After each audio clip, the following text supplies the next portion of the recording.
Hi, my name is Ashley Miller, and I have five boys. But my last pregnancy, which is the one that really triggered a lot of struggle and mental health, um, my boys are twins, and they're about to turn five. So I'm a single mom, and I guess what really encouraged me to reach out is when my boys were first born.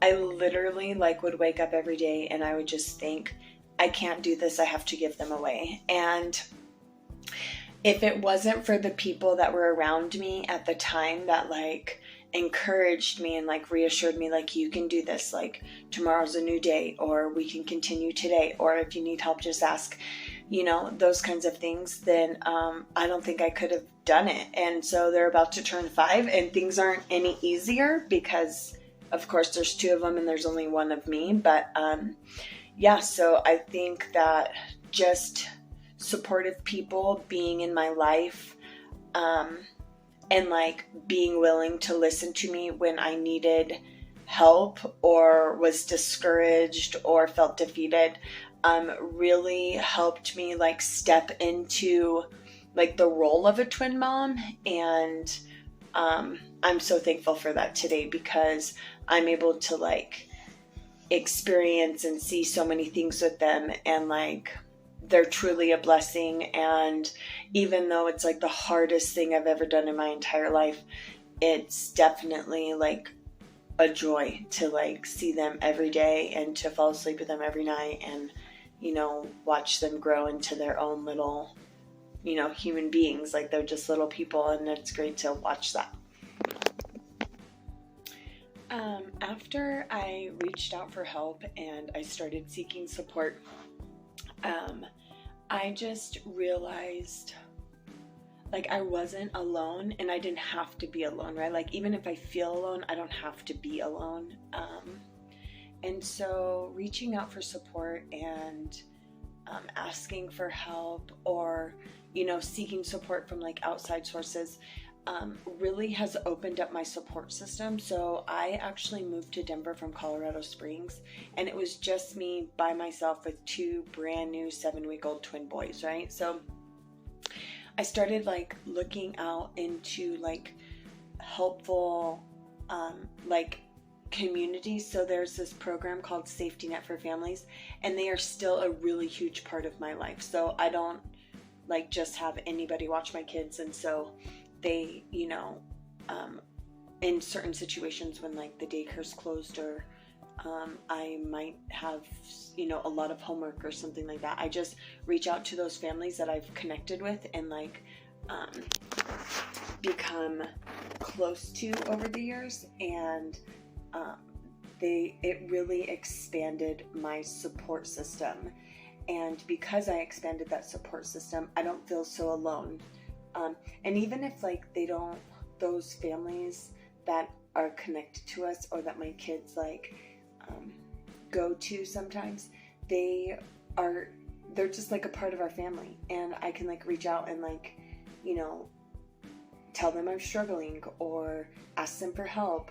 And then I'm in recovery, and because I'm in recovery, I've stayed really connected to people and places that have been a part of my recovery journey. So the treatment facility, and the directors of those treatment facilities, or the director of the transitional housing that I was in. Staying connected to those people is kind of for me, if it's not broken, then don't fix it. So they just helped me continue in my recovery and stay on top of things and involved with people that have my best interest in mind. So the benefits that I saw from staying connected is that I'm still sober, and that I have a healthy support system with my kids, and involved, so that I don't have to be alone or feel alone. If I could talk to somebody that was going through something that I was going through, or was feeling the way that I felt in the past, I would just tell them like not to give up. Sometimes our perspective can be a little distorted, and like our own emotions or situations can like influence the way that we're feeling. And so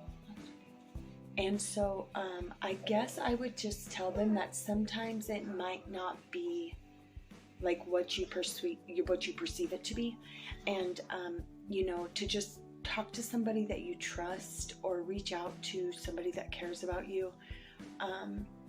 I think, and even if it's not like a personal person in your life, then you could like reach out to a hotline, or like if you have a therapist, or there's somebody that has been through something that you've been through.